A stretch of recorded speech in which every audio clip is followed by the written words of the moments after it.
بسم اللہ الرحمن الرحیم نحمدہ ونصلی ونسلم علی رسولہ الکریم اما بعد۔ سورہ بقرہ کی آیت نمبر 92 اور 93 کا ترجمہ، اس کی تفسیر، اس کے مضامین آپ کے سامنے آ گئے۔ آیت نمبر 94 شروع ہوتی ہے قل ان کانت لکم الدار الآخرۃ عند اللہ۔ اس میں رسول اکرم صلی اللہ علیہ وسلم سے خطاب کر کے اللہ تعالیٰ نے یہودیوں کے لیے، اہل کتاب کے لیے ایک دعویٰ، ایک چیلنج دیا ہے، اور وہ کیا ہے؟ قل، قال یقول سے معنی کہنا، ان کانت، ان شرط کے لیے آتا ہے، اگر، کانت، کانا یکون سے معنی ہو جانا، لکم تمہارے لیے، الدار الآخرہ، الدار لفظی معنی اس کا ہوتا ہے گھر، الآخرہ آخرت، پچھلا، بعد میں آنے والا، عند اللہ، عند کا معنی پاس، آگے لفظ اللہ ہے، خالصتاً، خالص اردو زبان میں بھی استعمال ہونے والا لفظ ہے، اور معنی اس کا وہی ہے جو اردو زبان میں استعمال میں آتا ہے، خالص، ملاوٹ کے بغیر، من دون الناس، دون علاوہ، الناس لوگوں کے، فتمنوا، تمنا یتمنا تمنیا، یہ اردو زبان میں استعمال ہوتا لفظ تمنا کرنا، تمنا کرنا، آرزو کرنا، خواہش کرنا، الموت، یہ بھی اردو زبان میں استعمال ہونے والا لفظ ہے، موت، مر جانا، ان اگر، کن تم ہو، صادقین، سچے، سچ بولنے والے، صادق، سچ بولنے والا، جمع صادقین، یہ بھی اردو زبان میں استعمال ہونے والا لفظ ہے۔ ہم کہتے ہیں فلاں آدمی اپنی بات میں صادق ہے، فلاں آدمی صادق ہے، یہ ہم نبی علیہ السلام کے لیے لفظ استعمال کرتے ہیں۔ ہم کہتے ہیں کہ نبی علیہ السلام اپنی قوم میں نبوت کے اعلان سے پہلے صادق اور امین مشہور تھے، صادق سچ بولنے والا۔ اگلی آیت کے الفاظ بھی دیکھ لیجئے، دونوں کا ترجمہ اکٹھے کر دیتا ہوں۔ وَلَن يَتَمَنَّوْا، حرف لن عربی زبان میں ہرگز نہیں کا معنی ادا کرنے کے لیے آتا ہے، مطلب ایسا ہرگز نہیں ہو سکتا۔ جب ہم نے کسی چیز کی مستقبل میں مضبوط نفی کرنی ہو تو اس کے لیے حرف لن لے کر آتے ہیں۔ یتمنہ، یہ وہی لفظ ہے، تمنا یا تمنا، تمنین سے تمنا کرنا، آرزو کرنا، ابداً، ہمیشہ، بما، اس وجہ سے، قدمت، قدم یقدم، تقدیم کا معنی ہوتا ہے آگے بھیجنا، آگے کرنا، ایدیہم، یدن کی جمع، معنی ہاتھ، واللہ علیم، علیم علم سے نکلا، جاننے والا، بالظالمین، ظالمین جمع ظالم کی، اور یہ اردو زبان میں استعمال ہونے والا لفظ ہے ظلم کرنے والا، نا انصافی کرنے والا۔ اب ان دونوں آیتوں کا ترجمہ یوں ہوا، قل ان كانت لكم الدار الآخرة عند اللہ خالصة من دون الناس، اے نبی صلی اللہ علیہ وسلم آپ فرما دیجئے، اے نبی صلی اللہ علیہ وسلم آپ فرما دیجئے، اگر آخرت کا گھر اللہ کے ہاں، اگر آخرت کا گھر اللہ کے ہاں خالص تمہارے لیے ہی ہے، آپ فرما دیجئے اگر آخرت کا گھر اللہ کے ہاں خالص تمہارے لیے ہی ہے، من دون الناس، عام لوگوں کے لیے نہیں ہے، اور لوگوں کے لیے نہیں ہے، فتمنوا الموت ان کنتم صادقین، تو اگر تم سچے ہو تو موت کی تمنا کرو. تو اگر تم سچے ہو تو موت کی تمنا کرو. وَلَن يَتَمَنَّوْهُ أَبَدًا، اور یہ موت کی تمنا کبھی بھی ہرگز نہیں کریں گے. اور یہ موت کی تمنا کبھی بھی ہرگز نہیں کریں گے. بما قدمت ایدیہم، ان چیزوں کی وجہ سے جو ان کے ہاتھوں نے آگے بھیجی ہیں. ان چیزوں کی وجہ سے جو ان کے ہاتھوں نے آگے بھیجی ہیں. واللہ علیم بالظالمین، اور اللہ ظالموں کو خوب جانتا ہے. اور اللہ ظالموں کو خوب جانتا ہے.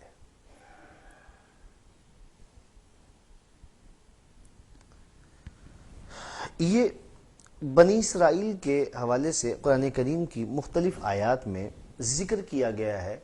وہ یہ دعویٰ کرتے تھے، ابھی گزشتہ چند دن پہلے بھی آپ نے سبق میں یہ پڑھا ہوگا، وَقَالُوا لَن تَمَسَّنَا النَّارُ إِلَّا أَيَّامًا مَعْدُودًا. یہ سورہ بقرہ ہی کی آیت نمبر 80 جو پیچھے گزر چکی ہے، اس میں یہودیوں کے، بنی اسرائیل کے اس قول کا ذکر کیا گیا تھا، لن تمسنا النار الا ایاما معدودا، ہمیں جہنم کی آگ نہیں چھونے والی، ہمیں تو جہنم کی آگ چھوئے گی بھی نہیں. گنتی کے چند دن، جتنے دن ہم نے بچڑے کی پوجا کی، اگر ان دنوں میں، اگر اتنے دنوں کی مقدار ہمیں جہنم میں جانا پڑے تو جانا پڑے، ورنہ جہنم کی آگ ہمیں نہیں چھوئے گی. اس کا کیا مطلب ہے؟ اس کا مطلب واضح لفظوں میں یہی مطلب ہے نا کہ جہنم ہمارے لیے نہیں ہے اور ہم جہنم کے لیے نہیں ہیں. ہم جنت کے لیے اور جنت ہمارے لیے. اسی کو آگے آنے والی آیات میں تعبیر کیا گیا ہے. اسی سورہ بقرہ میں ہی ایک آیت آ رہی ہے، اس میں یہودیوں کے اس قول کا ذکر کیا گیا ہے. یہ آیت نمبر 111 آ رہی ہے. اہل کتاب کے حوالے سے ذکر کیا گیا ہے، لن يدخل الجنة الا من كان هودا او نصارا. یہ کہتے ہیں کہ جنت میں تو صرف وہی داخل ہوگا جو یہودی ہوگا یا جو عیسائی ہوگا، یعنی جس کا تعلق اہل کتاب سے ہوگا وہی جنت میں جائے گا، باقی کوئی جنت میں جانے والا نہیں ہے. یہ ان کا دعویٰ تھا. تو واضح بات ہو گئی نا کہ آخرت کا گھر صرف ہمارے لیے ہے، جنت تو صرف ہمارے لیے ہے، باقی سب کے لیے جہنم ہے. جنت کے لیے ہم پیدا کیے گئے ہیں اور جنت ہمارے لیے پیدا کی گئی ہے. ہم نے تو جہنم میں نہیں جانا، اگر گئے بھی تو چند دن کے لیے جائیں گے، پھر مستقل جنت ہمارا ٹھکانہ ہے. یہاں اللہ تعالیٰ کی طرف سے ان کو جواب دیا گیا ہے. جواب اللہ تعالیٰ نے یہ فرمایا ہے کہ اچھا، اگر جنت تمہارے لیے ہی بنائی گئی ہے اور تم جنت ہی کے لیے بنائے گئے ہو، جہنم میں تم نے نہیں جانا، تم سب کے سب جنت میں ہی جاؤ گے، تم سارے کے سارے جنتی ہو. یعنی جنتی ہونے کا اگر معیار یہ ہے کہ انسان بس یہودی ہو اور عیسائی ہو، اس کے بعد بس اس کے پھر وہ جو مرضی کرتا رہے، صرف معیار یہ ہے کہ وہ یہودی ہونا چاہیے، معیار یہ ہے کہ وہ عیسائی ہونا چاہیے. تو پھر اگر یہ معیار ہے یہودی ہونا، عیسائی ہونا، تو تم یہودی ہو، تم عیسائی بھی ہو، بہت اچھی بات ہے. پھر ایسا کرو کہ پھر جنت میں جانے میں رکاوٹ کیا ہے؟ تم خود ہی جانتے ہو جنت میں جانے کی صرف ایک ہی رکاوٹ ہے، موت. جب تک تم دنیا کی زندگی کے اندر جی رہے ہو تم جنت میں تو نہیں جا سکتے. جنت میں جانے کے لیے ضروری ہے کہ انسان کے اوپر موت طاری ہو. جب تک انسان اس دنیا سے نہیں نکلے گا اس وقت تک جنت میں نہیں جائے گا. تو گویا جنت میں داخلے کے لیے انسان کا مرنا ضروری ہے، اور آخرت یعنی جنت تو ہے ہی تمہارے لیے. تو پھر ایسا کرو کہ اللہ میاں سے یہ دعا کر دو کہ اے اللہ ہمیں موت آ جائے، ہم مرنا چاہتے ہیں، کیونکہ مریں گے تو جنت میں جائیں گے نا، جب تک مریں گے ہی نہیں تو جنت میں بھی نہیں جائیں گے، اور ہے تمہارے لیے ہی جنت. تو پھر ذرا ایسا تو کرو نا کہ موت کی تمنا تو کر کے دکھا دو. ذرا اللہ میاں سے دعا تو ضرور کرو کہ اے اللہ ہمیں موت دے دے، ہم مرنا چاہتے ہیں، کیونکہ جب تک ہم مریں گے نہیں جنت میں نہیں جائیں گے. تو ہم جنت میں جانے کے لیے پہلے دنیا میں جب تک ہم پر موت نہیں آئے گی، اس لیے ہم چاہتے ہیں کہ ہمیں موت آ جائے تاکہ ہم جنت میں داخل ہو جائیں. ذرا موت کی تمنا تو کر کے دکھاؤ. اگر تم اپنے اس بیان میں، اپنے اس دعوے میں سچے ہو کہ جنت ہمارے لیے اور ہم جنت کے لیے، تو بہت اچھا، کوئی پرواہ نہیں ہے، لیکن اس کے لیے تمہیں پھر موت کی تمنا کر کے دکھانا پڑے گا۔ اور آگے اللہ تعالیٰ نے ان کو ایک چیلنج دے دیا، تا صبح قیامت یہ جتنے بھی عیسائی ہیں، جتنے بھی یہودی ہیں، جتنے اہل کتاب ہیں، سب کے لیے یہ چیلنج آج بھی موجود ہے۔ اگر یہ دعویٰ کرتے ہیں کہ صاحب جنت ہمارے لیے اور ہم جنت کے لیے ہیں، تو ٹھیک ہے، پھر یہ موت کی تمنا کر کے دکھا دیں۔ اور اللہ تعالیٰ نے فرمایا یہ کبھی بھی موت کی تمنا نہیں کریں گے، اللہ میاں سے مرنے کی دعا کبھی نہیں کریں گے۔ دو باتیں ہیں، ایک بات تو قرآن کریم کی اس آیت میں بڑی وضاحت کے ساتھ آ گئی ہے، یہ موت کی تمنا کبھی بھی نہیں کریں گے۔ ایک تو اس وجہ سے کہ انہوں نے جتنے گناہ کر لیے ہیں، جتنے جرائم کا ارتکاب یہ کر چکے ہیں، یہ جانتے ہیں کہ جیسے ہی مرے فوراً سزا میں مبتلا ہو جائیں گے، ان کو اپنے گناہ یاد ہے، معلوم ہے، اس لیے یہ کبھی بھی موت کی تمنا نہیں کریں گے، کبھی بھی موت کی تمنا نہیں کریں گے۔ یہ اللہ تعالیٰ کی طرف سے ان کو ایک گویا کہ چیلنج دیا گیا تھا، جیسے کسی آدمی کو برانگیختہ کرنا ہو نا، تو کہتے ہیں یہ تم کام کبھی کر ہی نہیں سکتے۔ اور اس چیلنج کو سن کر بھی اگر کوئی آدمی وہ کام نہ کر سکے، تو اس کا مطلب یہ ہے کہ واقعی وہ نہیں کر سکتا، اس میں جرت ہی نہیں ہے، اس میں ہمت ہی نہیں ہے۔ اب جیسے گزشتہ آیات میں آغاز ہی کے اندر ایک چیلنج دیا گیا تھا کہ اگر تمہیں شک ہے کہ یہ کلام اللہ کا نہیں ہے اور یہ محمد صلی اللہ علیہ وسلم نے اپنے پاس سے گھڑ لیا، تو ٹھیک ہے، تم بھی اس جیسا کلام بنا کے لے آؤ۔ اور اس موقع پر اللہ نے چیلنج دیا تھا، لن تفعلوا، تم ہرگز نہیں لا سکتے، تم اس کلام جیسا کلام ہرگز نہیں بنا سکتے۔ یہ پہلے چیلنج اللہ تعالیٰ نے دے دیا تھا۔ اگر اہل عرب میں ہمت ہوتی، جرت ہوتی، اور ان کے اندر قرآن کریم کا مقابلہ کرنے کی صلاحیت ہوتی، تو لے آتے۔ یہ چیلنج جس طریقے سے اس زمانے کے اہل عرب کو تھا، آج بھی یہ چیلنج پوری دنیا کے لوگوں کو موجود ہے۔ اگر اس قرآن کریم میں شک ہے اور سمجھتے ہیں کہ یہ اللہ کا کلام نہیں ہے، تو بنا کے لیں یہ جیسا کلام۔ اسی طریقے سے یہ چیلنج بنی اسرائیل کو دیا گیا کہ اگر جنت ہے ہی تمہارے لیے، آخرت ہے ہی تمہارے لیے، تو پھر ٹھیک ہے، مرنے کی تمنا کر لو، اللہ میاں سے دعا کر دو کہ اللہ ہم پر موت آ جائے، یہ تمنا کر کے دکھا دو۔ اور اللہ تعالیٰ نے واضح لفظوں میں فرما دیا یہ کبھی بھی موت کی تمنا نہیں کریں گے۔ اور یہ عجیب بات ہے، تاریخ میں کسی ایک جگہ پر بھی یہ ثابت نہیں ہے کہ اس چیلنج کو سننے کے بعد کسی یہودی نے، کسی عیسائی نے مرنے کی تمنا کی اور یہ کہا کہ صاحب اے اللہ جنت تو میرے لیے ہے، لہٰذا مجھے موت دے دے تاکہ میں مروں اور سیدھا جنت میں جاؤں۔ کسی ایک کتاب میں تاریخ کی ثابت نہیں ہے کہ کسی ایک نے بھی یہ دعا مانگی ہو۔ دو وجہوں سے، ایک تو وجہ وہ جو یہاں پہ ذکر کی گئی، انہیں معلوم ہے کہ ہمارے جرائم، ہمارے گناہ کتنے ہیں، جو گناہ یہ آگے اپنے ہاتھوں سے بھیج چکے ہیں، ایک وجہ یہ۔ اور دوسری وجہ یہ بھی ہے کہ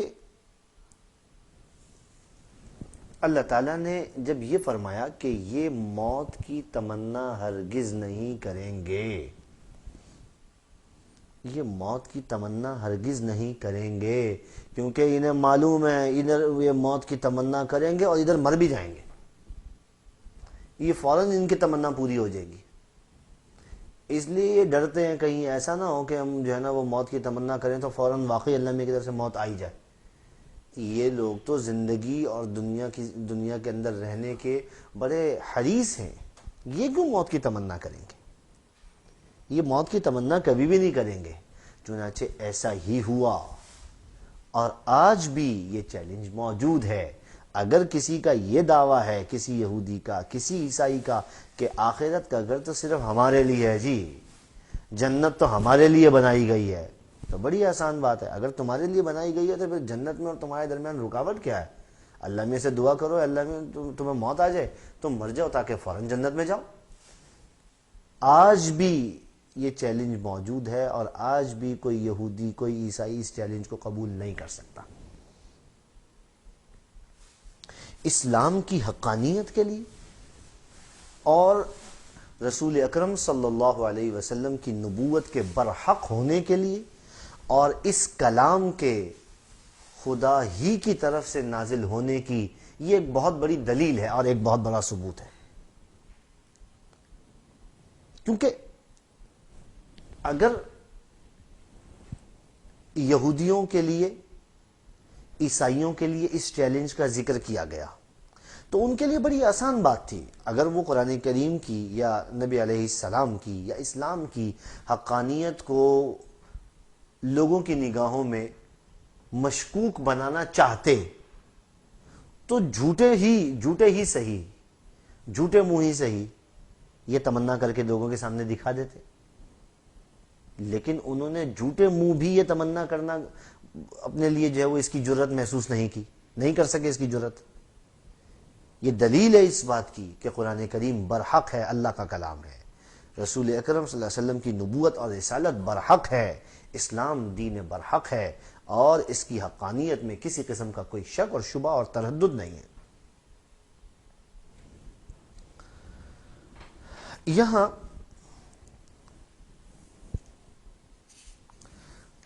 ہو سکتا ہے کسی آدمی کے ذہن میں یہ خیال پیدا ہو کہ صاحب تمنا تو بعض اوقات زبان سے بھی ہوتی ہے، بعض اوقات دل سے بھی ہو سکتی ہے. ہو سکتا ہے انہوں نے زبان سے تمنا نہ کی ہو، دل میں تو تمنا کی ہو.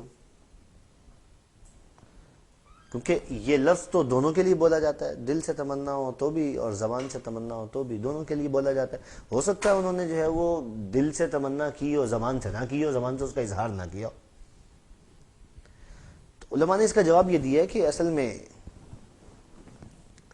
اللہ تعالیٰ نے جو یہ لفظ فرمایا نا وَلَن يَتَمَنَّوْهُ أَبَدًا، یہ لوگ اس کی تمنا ہرگز کبھی بھی نہیں کریں گے. یہ تعبیر اتنی مضبوط اور اتنی پختہ ہے کہ زبان سے ہو یا دل سے ہو یہ کسی صورت تمنا نہیں کریں گے، نہ زبان سے کریں گے اور نہ دل سے کریں گے. اور آگے جو وجہ اور جو حکمت اللہ تعالیٰ نے بیان فرمائی بما قدمت ایدیہم، ان گناہوں کی وجہ سے جو ان کے ہاتھوں نے آگے بھیجے ہیں، یہ زبان سے تمنا کریں تب بھی، دل سے تمنا کریں تب بھی، دونوں صورتوں میں یہ بات صادق آتی ہے.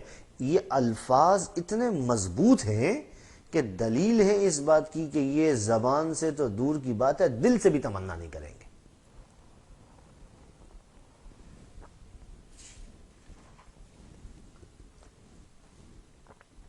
باقی اگر آپ کے ذہن میں یہ سوال پیدا ہو کہ جی ہو سکتا ہے کسی نے جو ہے وہ موت کی تمنا کی ہو لیکن وہ مشہور نہ ہو سکا،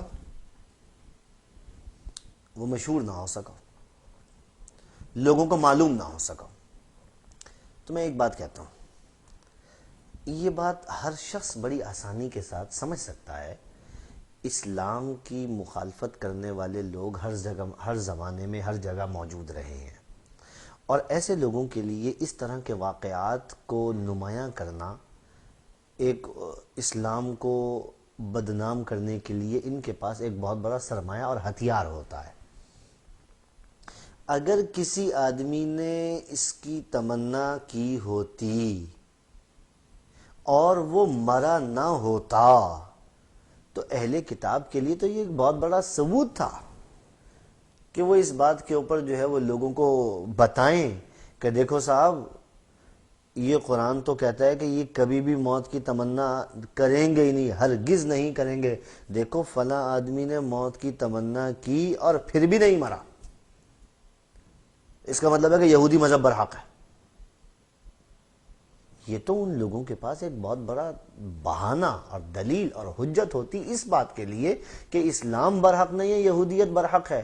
اگر کسی ایک شخص نے بھی اس طرح کی تمنا کی ہوتی اور وہ مرا نہ ہوتا تو پھر تو بڑی آسان بات تھی ان کے لیے. یہ تو ان کے مذہب اور ان کے دین کے لیے تو بڑی مفید چیز تھی. اس لیے یہ کہنا کہ صاحب اس واقعے کی شہرت نہیں ہوئی، یہ لوگ تو بیٹھے ہی اس مقصد کے لیے کہ ایسے واقعات کو شہرت دیں. اس لیے یہ شبہ کرنا صحیح نہیں ہے.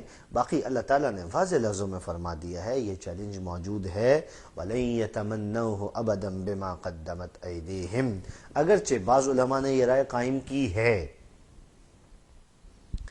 کہ یہ ان یہودیوں کے لیے خطاب تھا کہ جو نبی علیہ السلام کے زمانے میں موجود تھے.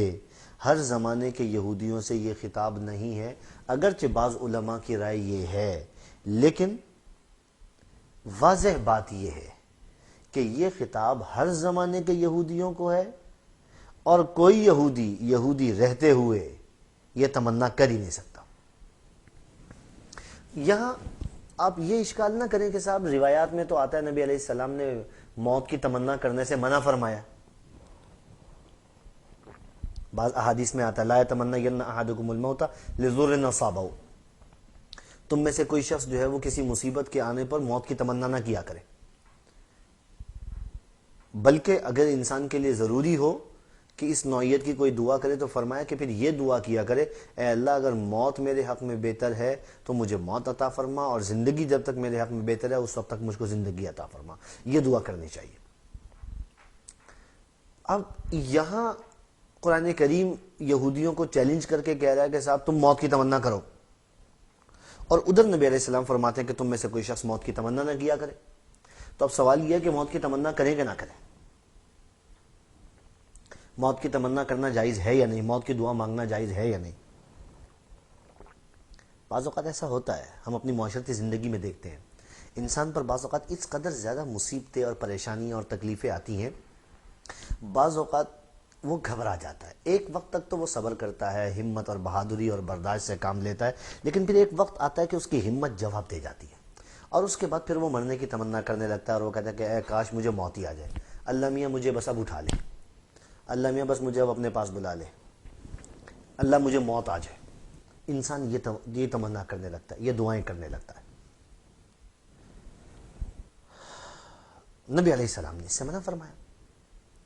یہاں قرآن کریم یہودیوں کو چیلنج کر رہا ہے کہ صاحب تم موت کی تمنا کرو. تو اب موت کی تمنا انسان کرے کہ نہ کرے، اس کی دعا کرے یا نہ کرے، تو واضح بات یہ ہے کہ یہ تو اللہ تعالیٰ کی طرف سے ایک چیلنج دیا جا رہا ہے نا یہودیوں کو کہ اگر تمہارا دعویٰ یہ ہے کہ جنت صرف تمہارے لیے ہے تو پھر جنت میں داخل ہونے کے لیے اور تو کوئی رکاوٹ ہے نہیں، صرف موت ہی حائل ہے تمہارے اور جنت کے درمیان، تو کر لو ذرا موت کی تمنا. یہ ایک چیلنج ہے.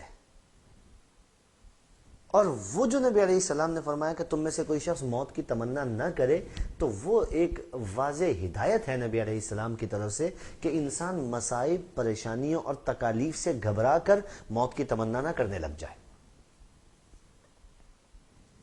کیونکہ انسان کا مر جانا کسی مسئلے کا حل نہیں ہے. اگر مسئلے کا حل انسان کا مر جانا ہوتا تو پھر تو یعنی ہر چیز کی دوا یہی بن جاتی کہ انسان کو موت آ جائے. مر جانا انسان کے مسئلے کا حل نہیں ہے. مسئلے کا حل دانش مندی سے، عقل مندی سے، تدبیر سے نکالا جاتا ہے، اور اس کو جو ہے وہ بہتر طریقے سے حل کرنے کے لیے انسان اپنی صلاحیتوں کو صرف کرتا ہے. اور یہ ایک بڑی واضح بات ہے. انسان بعض اوقات مصائب اور پریشانیوں کی وجہ سے گھبرا جاتا ہے، اور گھبرا کر جلد بازی میں قدم اٹھا لیتا ہے، فیصلہ کر لیتا ہے. اور اگر وہ تھوڑا سا صبر کر لیتا تو اس کے آگے ہی کشادگی تھی، اس کے آگے ہی فراوانی تھی، راحت تھی، سہولت اور آسانی تھی، لیکن انسان نے جلد بازی سے کام لیا. یہی وجہ ہے. اب آپ اس میری بات کو اگر تھوڑا سا وسیع کر لیں تو آپ کی سمجھ میں بات آ جائے گی جو لوگ خودکشی کرتے ہیں وہ کیوں کرتے ہیں، اور خودکشی کو حرام کیوں قرار دیا گیا. لوگ یہ سمجھتے ہیں کہ صاحب اب ہم پر اتنی مصیبتیں اور تکلیفیں آ گئی ہیں کہ یہ ہمارے خودکشی کے جواز کے لیے کافی ہے. اب ہمارے اس مسئلے کا حل اس کے علاوہ اور کوئی نہیں کہ ہم خودکشی کر دیں.